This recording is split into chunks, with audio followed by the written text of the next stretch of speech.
이제 사사기 14장부터 이제 16장까지는 그 사사삼돈의 삼손 그 활약상입니다. 이제 오늘 말씀은 하나님의 신에 감동받아서 삼손이 본격적으로 이제 하기에 앞서 가지고 블레셋에 내려가죠. 근데 블레셋에 내려가서 삼손이 딥나에 내려가서 블레셋 사람의 딸 중에서 한 여자를 보고 올라와서 자기 부모에게 말하여 이르되 2절 내가 딥나에서 블레셋 사람의 딸들 중에서 한 여자를 보았으니 이제 그를 맞이하여 내 아내로 삼게 하소서. 부모가 반대해요. 근데 막 졸라가지고 결국 이제 결혼하게 되죠. 이제 삼손의 목적은 이거예요. 이스라엘을 블레셋 압제로부터 이제 구원해 내야겠다. 근데 그 연결고리가 여인을 취한 거죠. 1절부터 이상했는데 계속 이상해요. 하나님의 지혜를 받아서 하나님의 능력 가운데 하나님의 인도하심을 받아가지고 하나씩 진행해야 되는데 먼저 1절 먼저 보겠습니다. 1절 블레셋 딸 중 한 여자를 보고 나오잖아요. 1절에 블레셋 사람의 딸들 중에서 한 여자를 보고 여기다 보다라고 할 때 이게 히브리어 원어가 라라는 말이에요. 라라는 말인데 외모 혹은 모양새를 본다. 겉에를 보는 거죠. 외모 혹은 모양새를 본다. 삼손이 블레셋 딸 중 한 여자를 외모를 보았다. 모양새를 보았다. 그러니까 이뻤다는 거죠. 여기서 우리가 삼손이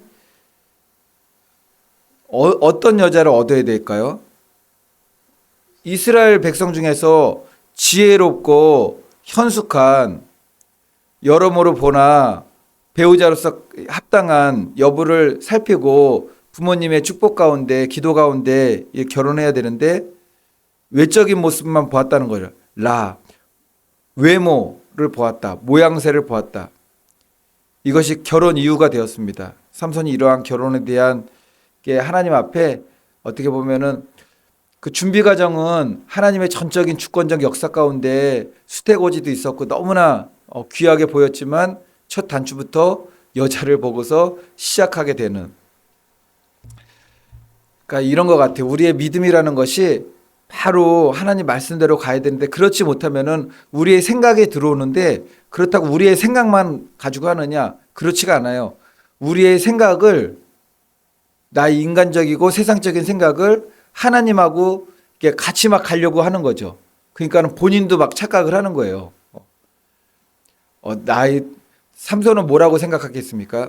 내가 이 여자와 결혼하는 거는 이 여자가 이쁘거나 그런 게 아니야. 오해하지 마. 블레셋 사람을 구원하려고 하는 거야. 우리도 그러잖아요. 나의 뜻과 나의 생각대로 무엇을 하면서도 하나님을 벗어나지 않는다고 말하면서 내가 이것을 하는 것은 나의 유익과 내 뜻이 아니야. 하나님의 뜻대로 행하려고 하는 거야. 삼손이 이스라엘을 블레셋에서 구원해야 될 사명을 이제 어떻게 보면 망각하는 거죠. 어처구니 없게 블레셋 딸과 결혼하게 되었어요. 이제 하나님이 오늘 나를 이곳에 그리고 우리의 삶의 자리에 부르시는 것을 우리가 잊어버리지 말아야 되는 거죠. 우리는 무엇을 먹든지 모든 것 다 하나님께 영광이에요. 세상에 나가서 무엇을 하라고 그러죠? 빛과 소금의 역할을 감당하라고 우리가 그 말씀을 알고서 세상에 나가는데 세상에 나가면 가장 먼저 뭐가 보입니까? 블레셋 사람 딸들 중에서 한 여자를 보고 했던 것처럼 내 눈에 들어오는 게 있는 거죠. 그렇다고 내 눈에 들어오는 것을 우리가 인간적으로 취하고 그것을 소유하려고 하는데 그렇다고 하나님을 완전히 떠나진 않고 나의 그 세상적인 인본주의를 그것하고 같이 묶어버리는 겁니다. 부모는 반대했지만 삼손은 블레셋 여인과 혼인하게 되었고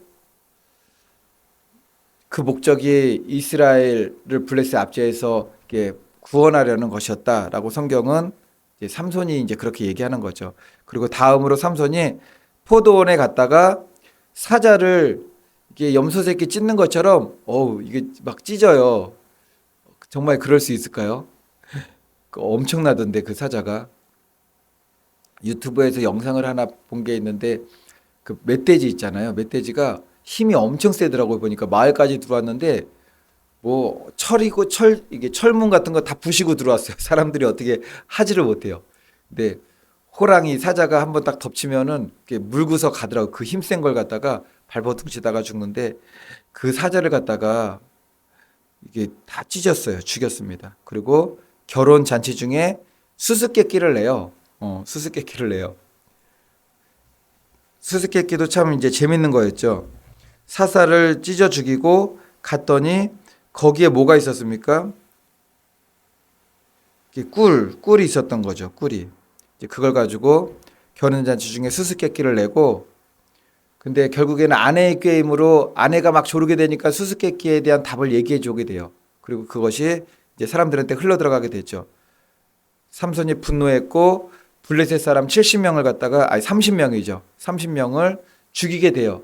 거기까지는 좋은 것 같은데 엉뚱하게 아내가 다른 사람에게 또 가버려요. 이게 완전히 막 뒤죽박죽이에요.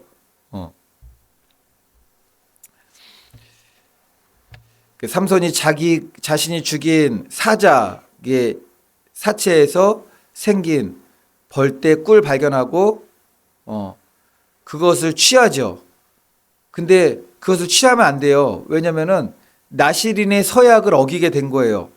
주검을 만지지 말라. 나시린의 서약이잖아요. 주검을 만지지 말라. 왜 주검을 만지면 안 되죠? 부정하니까는 이게 우리의 영적으로도 우리에게 동일하게 적용이 됩니다. 우리가 뭐 시체를 만지지 말고 뭐 죽은 것을 만지지 말고 그런 것이 아니라 죽은 신앙이잖아요. 죽은 신앙. 회칠한 무덤. 죽었는데 살아있는 것처럼 회칠한 무덤. 하나님께서 그런 걸 갖다가 너무너무 싫어하는 거죠. 삼손은 사자를 이게 어떻게 죽였냐면은 뭐 염소 새끼 뭐 종이 찢듯이 그냥 찍은 거예요. 사자보다 강합니다. 삼손은 사자보다 강한데 뭐에는 약하죠? 예, 유혹에는 약합니다. 여자라 그러면 너무 이제 직설적이니까는 여자보다 약해요. 사자보다 하나님께서 강한 힘을 주셨는데 유혹에 약하죠. 여기서는 어떤 유혹에 약했습니까? 여자라고 그러시면 안 돼요. 여기서는 꿀에 약했어요. 꿀. 꿀을 이렇게 취해서 먹었단 말이죠. 사체에 묻었는데 사체에 이렇게 이만큼 쌓여 있었나 보죠. 꿀을 먹었어요. 유혹이 그런 겁니다. 이게 회칠한 무덤이 그런 거잖아요. 우리도 속은 다 썩어 있는데 겉으로는 그렇게 사람들한테 인정받기 원하고 높임받기 원하고 나의 신앙을 이렇게 드러내기를 원하고 그렇지 않다라는 겁니다. 그래서 하나님께서 회칠한 무덤, 사체에 묻은 꿀이라도 이게 손을 대면 안 되는 거죠. 꿀의 유혹에 이기지도 못하고 이방 여인의 외적인 아름다움, 외모, 모양새 거기도 이기지 못하고 사람이 다 그런 거 아니겠습니까?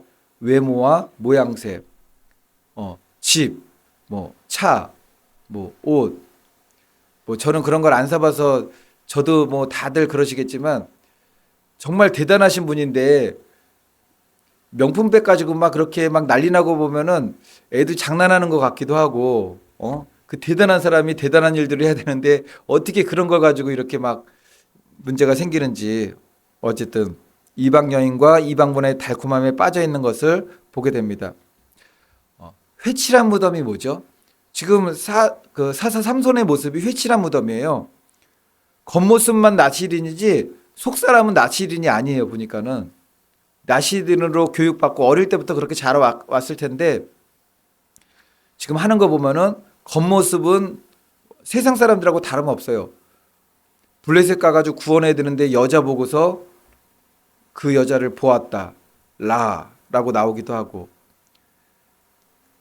이게 속에는 꿀이 있는데 속에는 시체인데 겉에는 꿀이 묻어 있으니까는 그걸 취해 먹기도 하고 사자보다 강한 육신의 힘은 가졌지만 꿀의 유혹도 이기지 못하고 이방 여인의 유혹도 이기지 못하고 이방 무화과도 이기지 못하고 겉모습은 나시리는데 속 사람은 세상 사람들하고 별반 다를 것이 없고 그럼에도 힘은 세가지고 그것을 이용하려고 하다가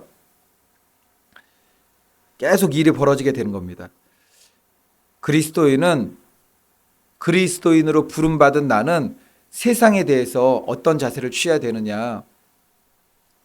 우리가 겉모습만 그리스도인이면 되는 것인가. 속사람은 다 이게 죽은 사자의 시체 같은 게 썩고 있는데 그렇지 않은 거죠.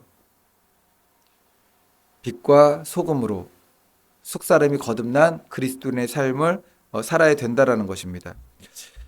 또 재밌는 장면이 하나 또 나와요. 삼손이 결혼잔치에서 이제 사자를 죽이고 거기에 꿀이 담겨 있었던 걸로 해가지고 수수께끼를 내잖아요. 수수께끼가 뭐죠? 수수께끼가 굉장히 재밌는 수수께끼. 죽은 것에서 단 것이 나오고 그걸 어떻게 알 수가 있겠어요? 그 답을 갖다가 삼손만 자기가 했으니까 아는데 문제를 냈단 말이죠. 이거 자기 힘을 과시하려고 그런 거죠. 자기 힘을.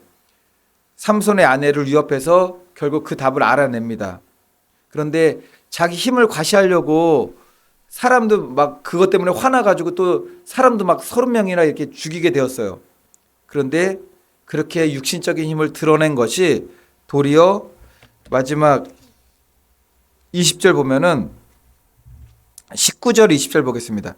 여호와의 영이 삼손에게 갑자기 임하심에 삼손이 아스글론에 내려가서 그곳 사람 30명을 쳐 죽이고 노력하여 수수께끼 푼 자들에게 옷을 주고 심히 노하여 그의 아버지의 집으로 돌아갔고, 어쨌든 하나님이 함께 하세요. 계속 함께 하시는데 20절 보니까는 삼손의 아내는 삼손의 친구였던 그의 친구에게 준 바 되었더라.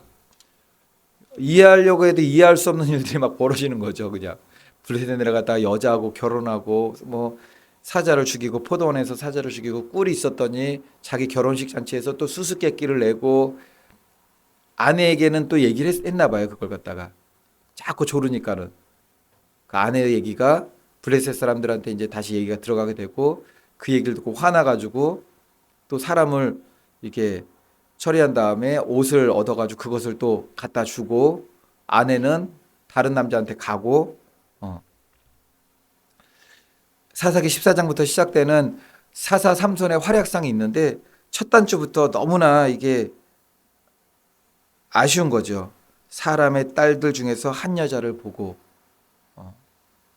그러다가 계속 하나가 잘못 시작되니까는 다음도 뭐가 하나님의 일을 하는 것 같긴 해요. 그냥 막 사람도 막 물리치고 다 하는 것 같은데 결국 사사가 가장 불행하게 되었던 게 뭐죠? 두 눈이 뽑혔던 거잖아요. 그 14장 1절하고 이게 전혀 무관하지 않은 것 같아요. 딸들 중에서 한 여자를 보고 그 눈으로 계속 여자를 보잖아요. 여자를 취했다가 결국 두 눈이 뽑히게 되는 그런 일들이 있게 되었다라는 겁니다. 바라기는 저와 성도님들 모두 겉사람도 하나님의 사람, 속사람도 그리스도인, 겉과 속이 우리가 완전히 거듭난 그리스도인이 되어야 됩니다. 겉은 꿀인데 속은 죽은 사자의 시체.